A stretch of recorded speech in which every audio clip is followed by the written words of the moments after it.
So experiencing or seeking the above states can help open the doors to experiencing these next abilities, which are often observed with the beings.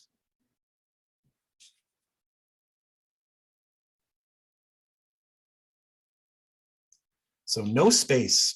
So earlier I talked about remote viewing. Remote viewing is very real. It's actually very fascinating to see how it's kind of taken off in the field. I see that there's a lot of people doing websites now and YouTube channels, and this is great. And it's all very real. You can prove these things to yourself. You don't need anyone to tell you that this is real. You can go and try and do these experiments yourself. And it is very real. Remote viewing is real. And again, there is credible research to back it up as an actual ability.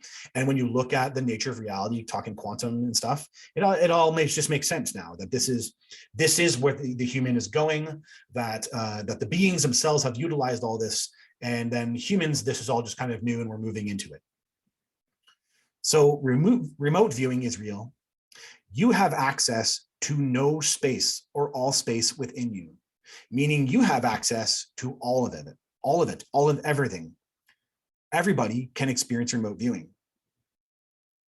So as I mentioned earlier, when I mentioned a quantum dimensional consciousness, dimensional as in there are degrees and intensities of consciousness. So you can experience degrees of remote viewing. You can portions of it, or you can open up to it fully, and you can go further down the rabbit hole of what remote viewing can actually do.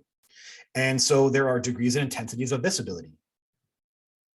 So we can all experience remote viewing, but with focus, we can remotely put your ethereal body into the location which you review. So this is an extension of that.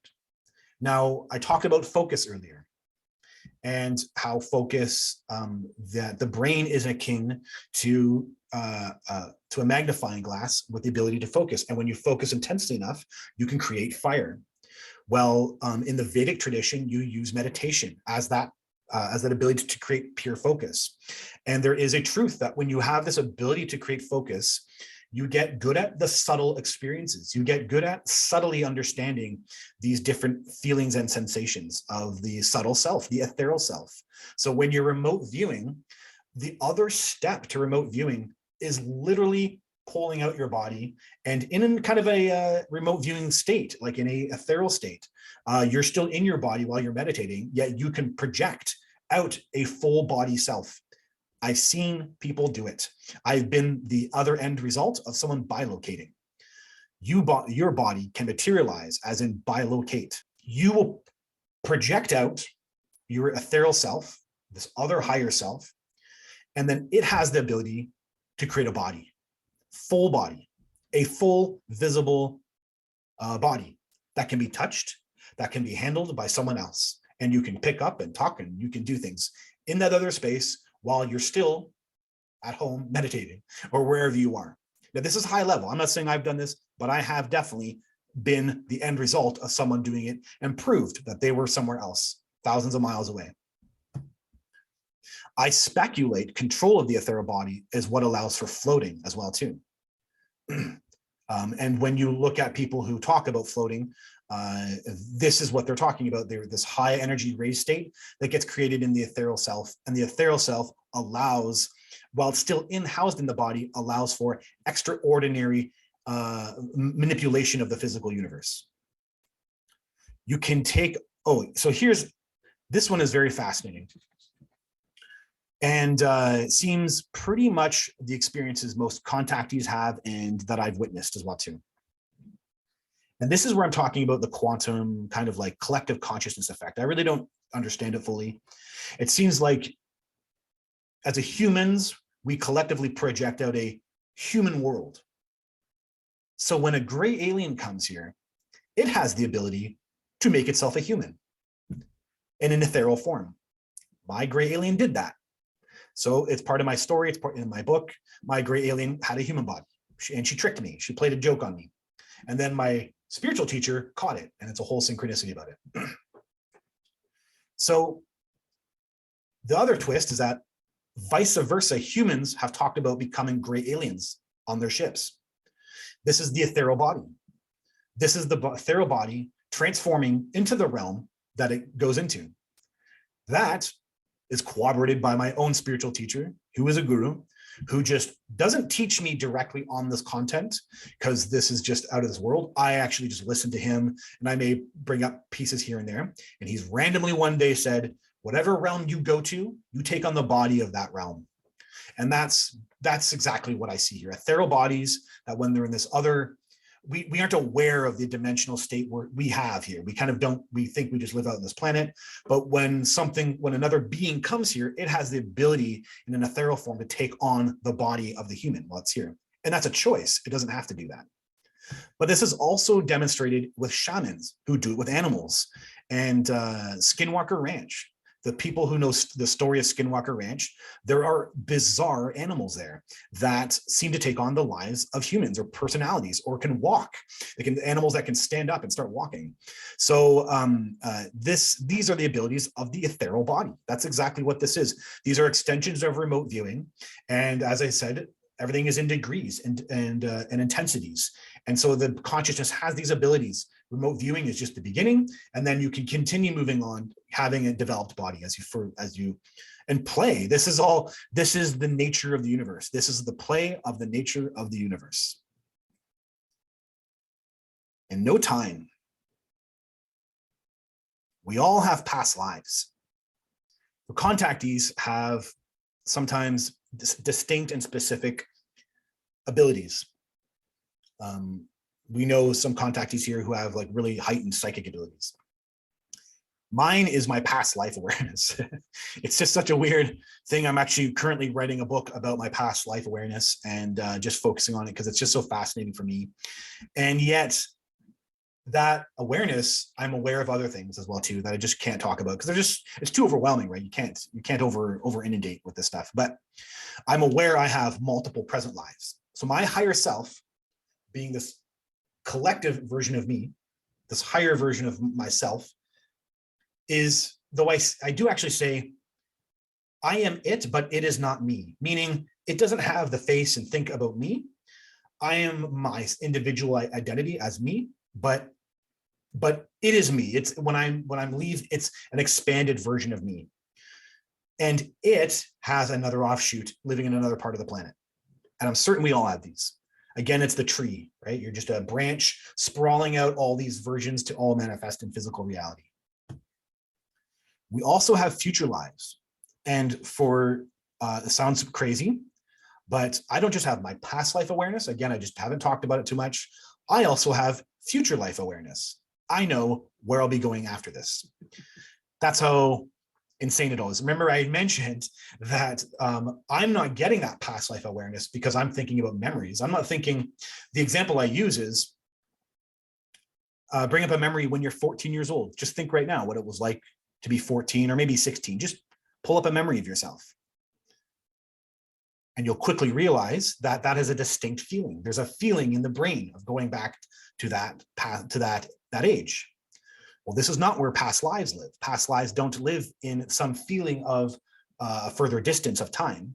The past life lives in the present moment, in the absolute, something that can be grasped. So then you would, if there's no space, no time, and that's where you're grabbing it, you would be able to have the ability to see future lives, and you would be able to see other present lives, which is everything that you can do. Again, these are the intensities about, and degrees and levels of degrees about consciousness. Of all of these, you can get either simple impressions or you can experience them fully. You can go back. I can go back to some of these past life awarenesses and see, I can feel the weather. I can smell. I can feel the skin sensations on my skin. So all of it still exists. It's all still there, available for you.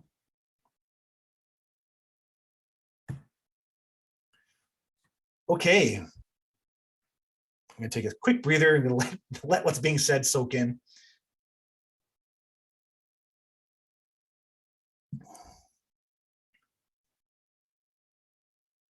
Okay, now expanded view of time.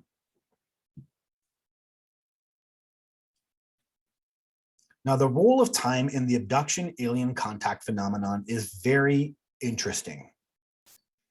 It seems basically certain the beings can freeze time or create a contact event to happen in a space of no time. such as in the Jim Sparks contact events. Privately, I actually mull over that that's what happened to me, that's how some of this was, some of the contact events at least, that's how they were able to do what they did, was that they stopped time. And so for me, as a 16 or whatever I am, however old I am, I just think I'm walking from one spot to another, and they're literally creating a contact event in the middle of just you walking somewhere. And then they will just choose if they want you to know about that at a certain in that moment or not. The beings don't overtly talk to me about time in any of my contact events, but they do demonstrate an understanding of time that appears to suggest they have a greater view of time, or an expanded view of time.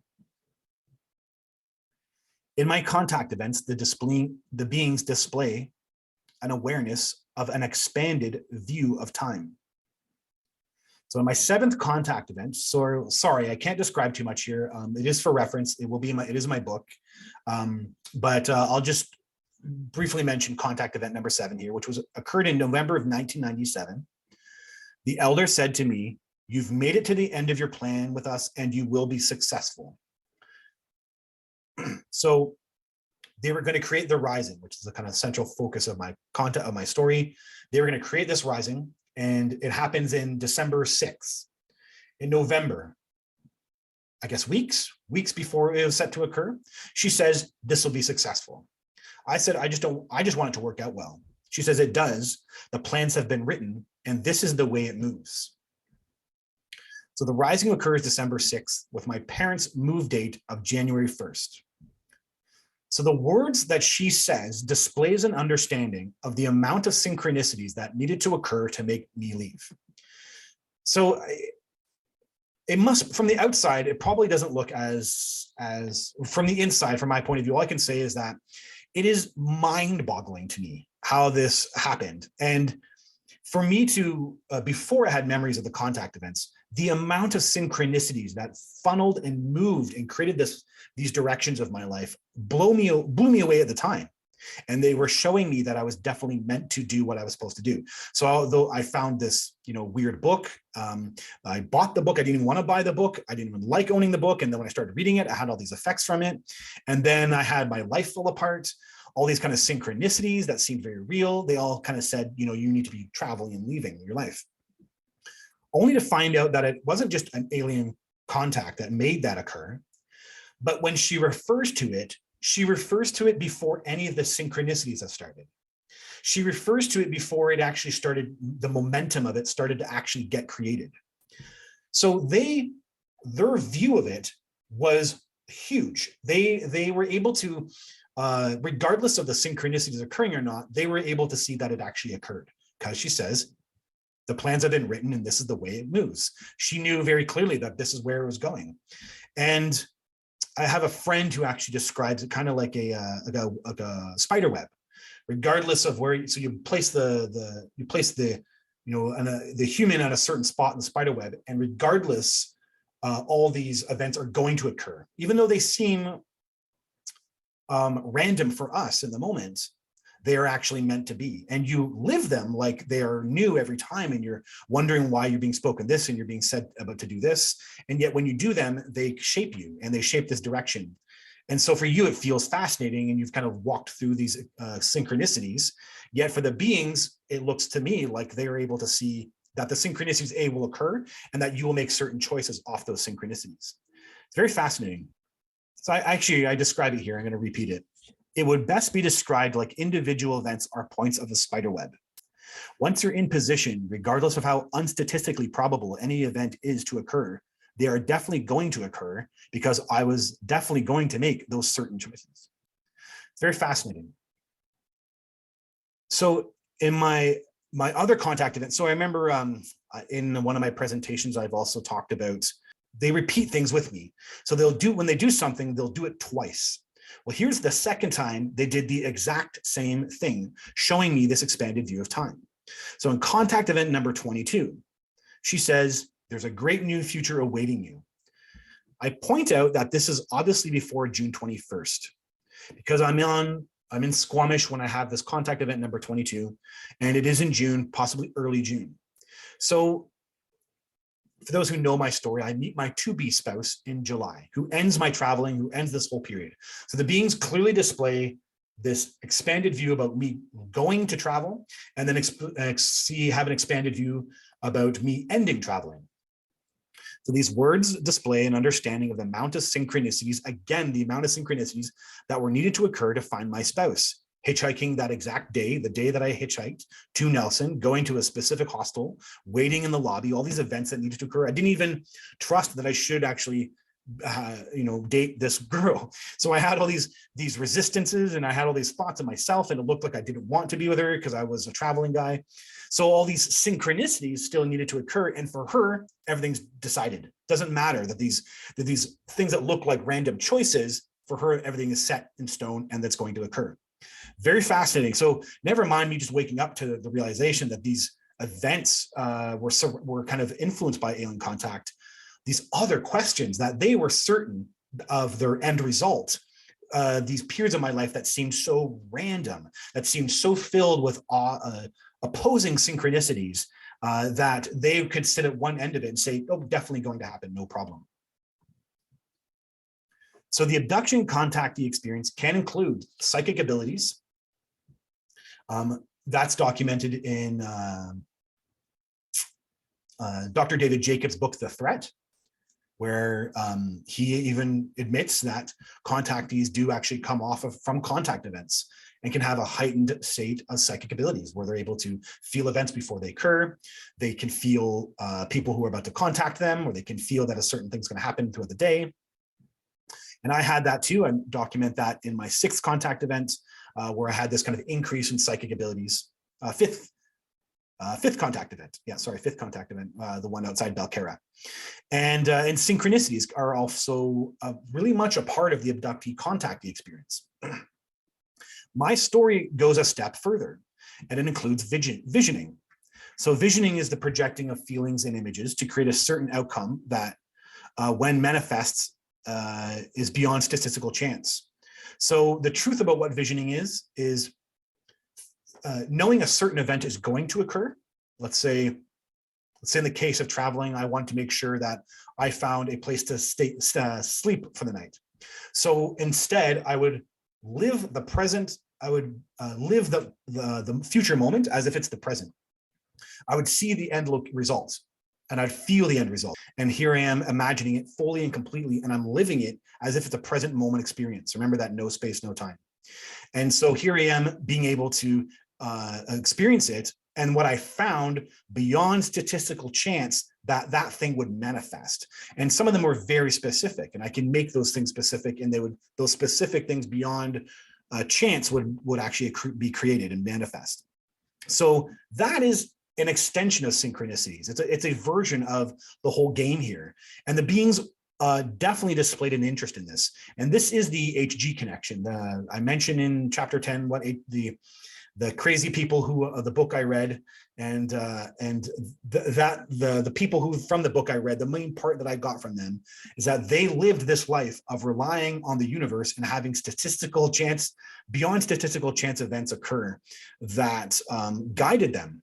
And that's what happened to me. And these all kind of seem to speak about a larger experience going on here that the beings themselves were very interested in. This is the HG connection, a group of people relying on statistical chance. Oh, I was meant to say chance to survive. So psychic abilities, synchronicities, and visioning could all be considered the manifestations of an expanded view of time. Visioning is the projected, let me back up because I want to say this. Visioning is the projected desire of the future event, but seeing it occurring in the present, how you want it to occur. You're not seeing it in the future. You're seeing that future event here now. And this is how you want it to go. Okay, so humans' experience of time is linear. And psychic abilities, i.e. sensing events in the future, would definitely be considered an expanded view of time. Considering contactees can have these experiences, and the aliens themselves can sit there and say, you're definitely going to have certain end results happen, then they're very aware of this kind of expanded view. Synchronicities could be the manifestations of the universe obeying a quantum observer effect over time, meaning an observer requires information or an event to happen, and the universe aligns to provide it. And these could include meaning-making scenarios. So it would be personal to the individual. The universe is literally doing something that is personal to the individual. That root energy of synchronicity would therefore originate from an expanded view of time. Envisioning the manifestation of projected feelings and thoughts about desired outcomes could also be the universe obeying a quantum observer effect over time. In this case, the root energy originates in the present, yet the manifestation would occur in an expanded view of time. So in summary, when we rely on consciousness and are having psychic events, synchronicities, or changing the universe through visioning, and we live in confidence of our knowing about these things, then we are living in an expanded view of time. This is akin to how the masters, the enlightened ones on our planets, behave. It's not just aware, okay, I think something's going to happen. You're living with confidence. You are so good at that level of communication with your consciousness that you live in a knowing about it. You have breached the brain, living in almost the mythos, the allowing the creativity to exist, allowing the larger aspect of life to exist, and knowing and living in a knowing state about it. That's how the masters and enlightened ones behave. And it looks like that's exactly how gray aliens handled my scenario. Complete confidence. And I'm not denying that they may have had technology to help them do that. Regardless, they're still living in it. They're living in an expanded view of time. Okay, I'll give a second here to take a breather again.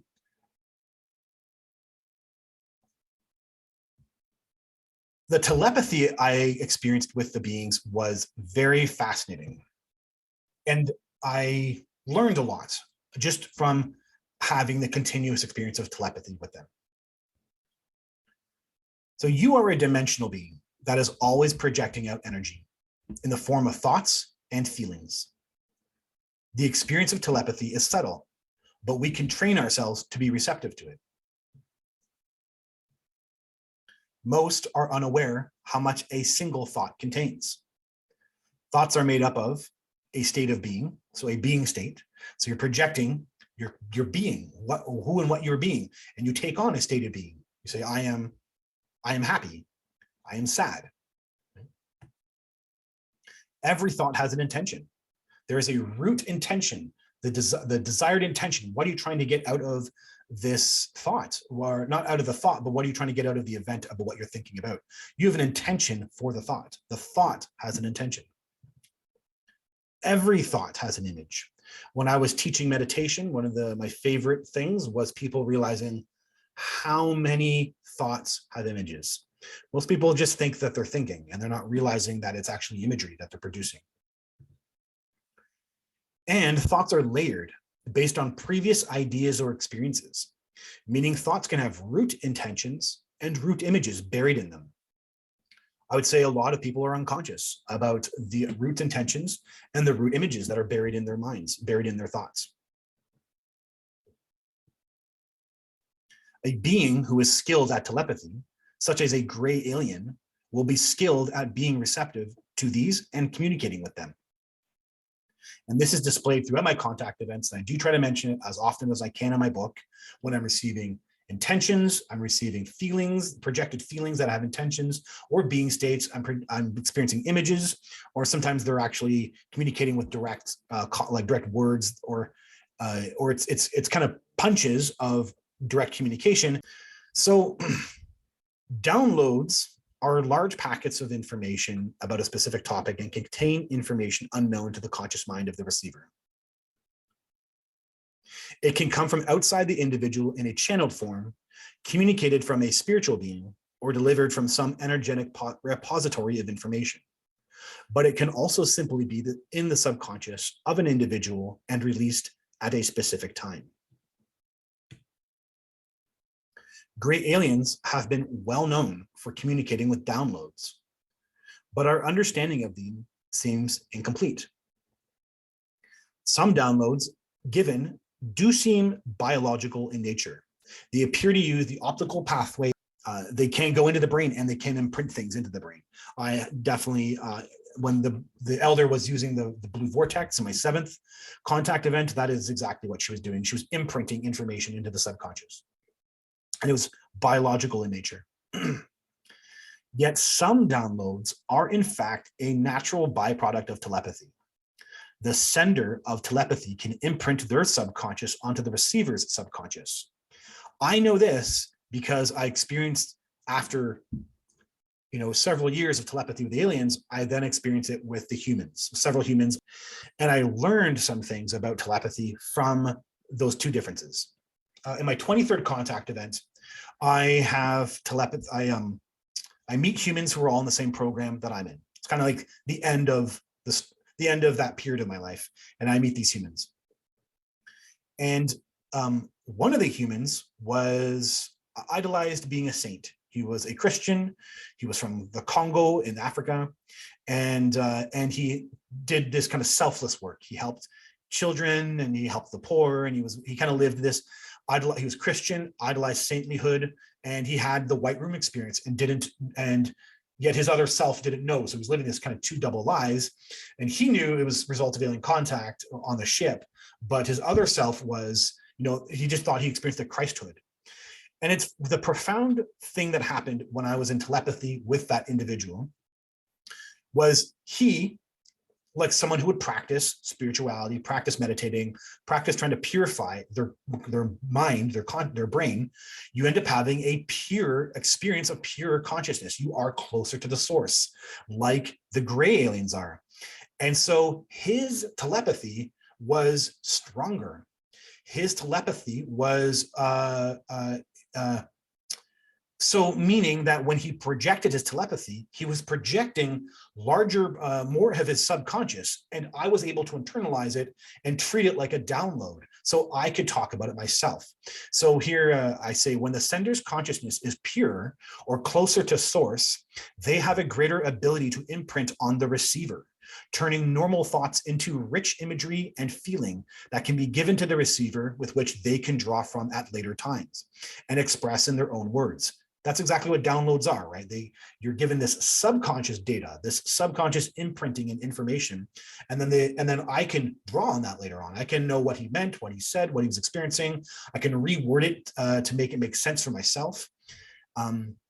And my own guru, my own spiritual teacher, has a line: knowledge can be transferred, but wisdom cannot be transferred. Wisdom can only be transmitted. This is the experience of being with a higher person, a higher individual, a higher consciousness being. They feel different when they're communicating. They're transmitting. They're giving downloads, right? They're projecting an energy outwards. This is what the effect Jesus had on people. It's talked about in the Bible. He had this kind of effect. People were wanting to be around him because he was projecting downloads on people. That's subconsciously, that's what was happening in the normal language between the two voices. But on the subtle, it was telepathic imprints is what's being created. So, okay, that's the larger picture. We're going to do an exercise, and then we'll summarize everything up and we'll do a Q&A.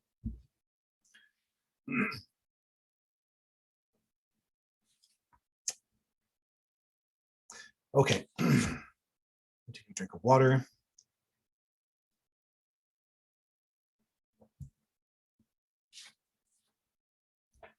So earlier, I described the brain's role is to focus.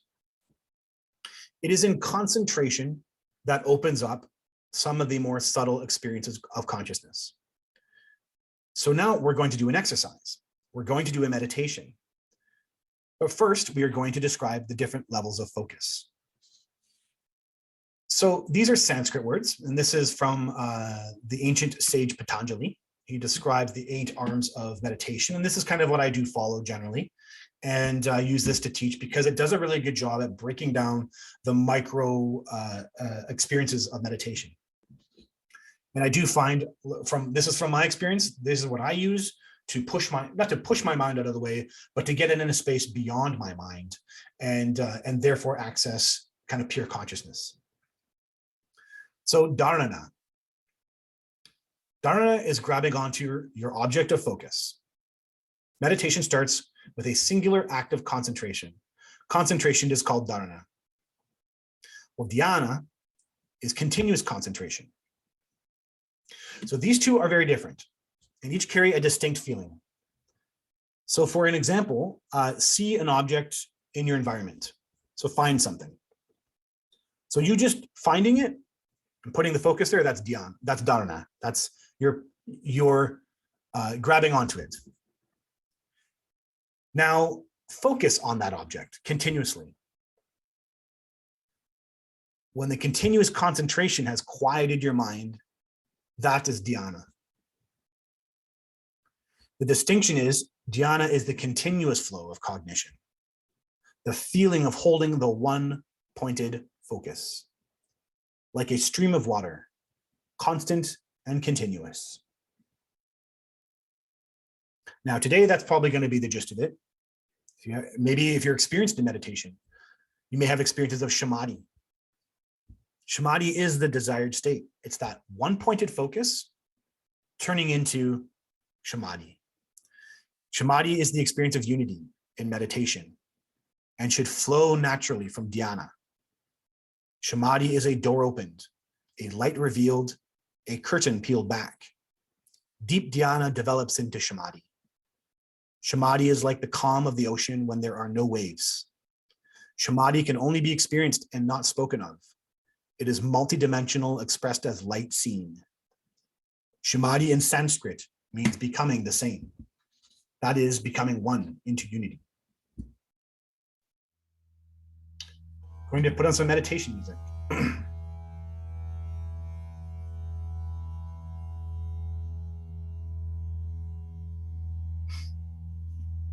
Okay, so with your eyes still open, I'm going to be asking you to seeing a blue dot. You'll be seeing a blue dot with your eyes closed in between your eyebrows. Imagine the blue dot somewhere about here. So you'll be imagining a blue dot in that spot there.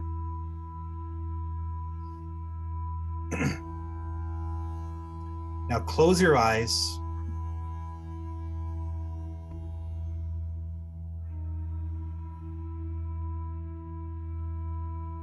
Breathe in through your nose. Breathing into your belly. And out through the nose.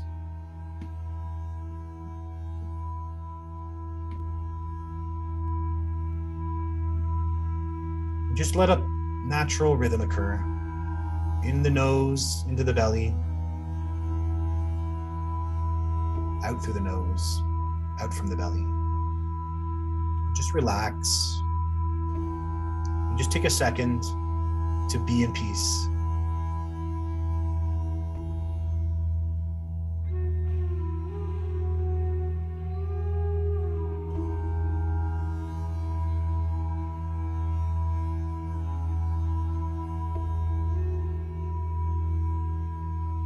Now gently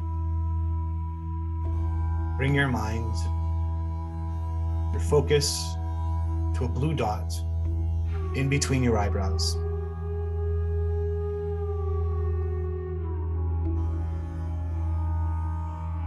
Just grab on a single point of focus, and try to experience continuous concentration on that blue dot.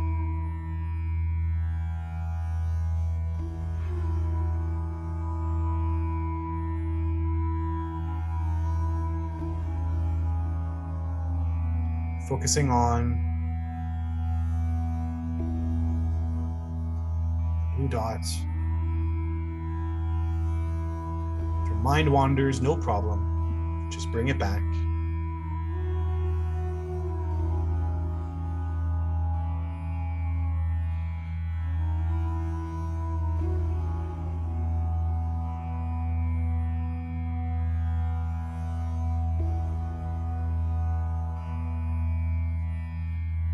Try to bring yourself to a place of continuous concentration.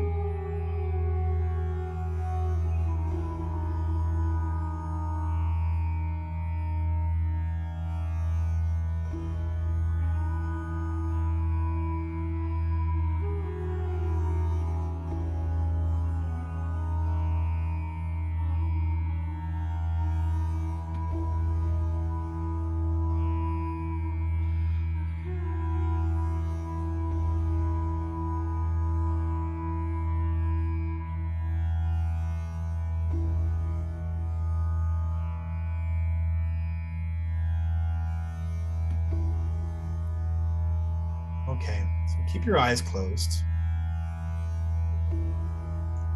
The point was to just get you to experience that stream of concentration. When that is practiced, you remove your mind. You remove your mind from your experience. You can continue to experience being pure consciousness with the mind removed, with continuous concentration.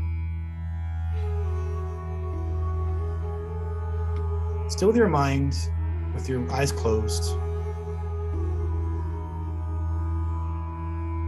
just think about,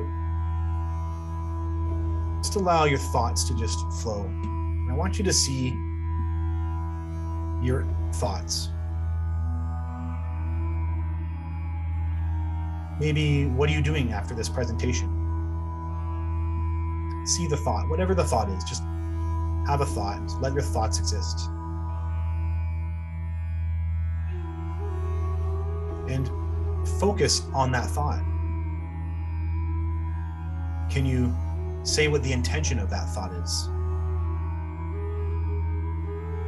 Can you describe the imagery of the thought?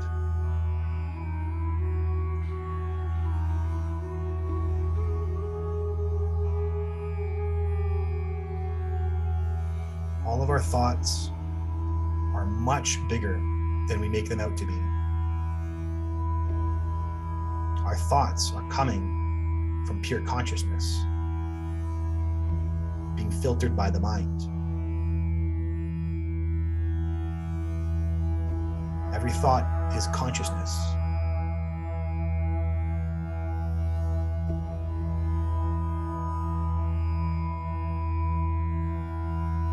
Lastly, with your eyes still closed, feel your being. Feel your heart. Feel your being. What are you being right now?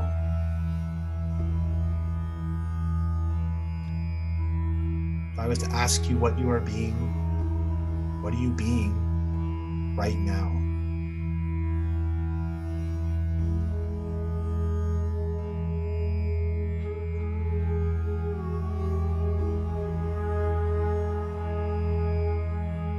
Take a breath in through your nose, into your belly, and then out. And you can open your eyes when you're ready.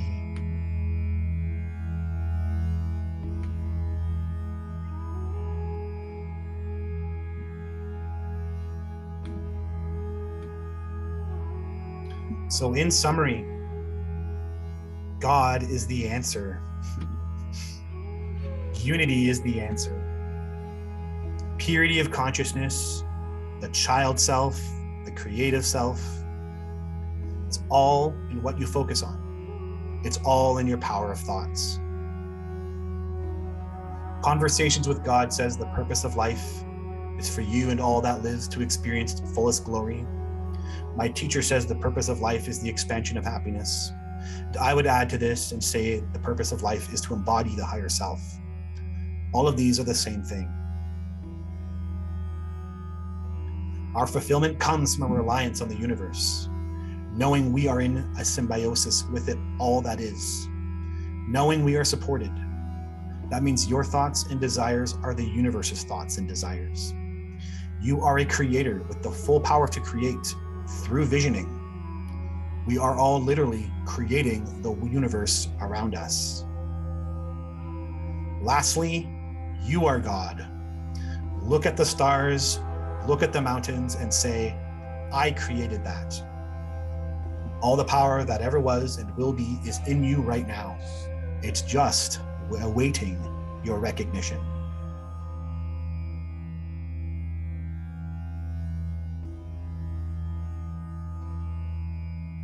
Okay. So thank you, everybody. Thank you for being here. Thank you for coming. And we'll open it up for a Q&A. And yeah. So thank you, everybody. You can visit my website, jeffsilver.com.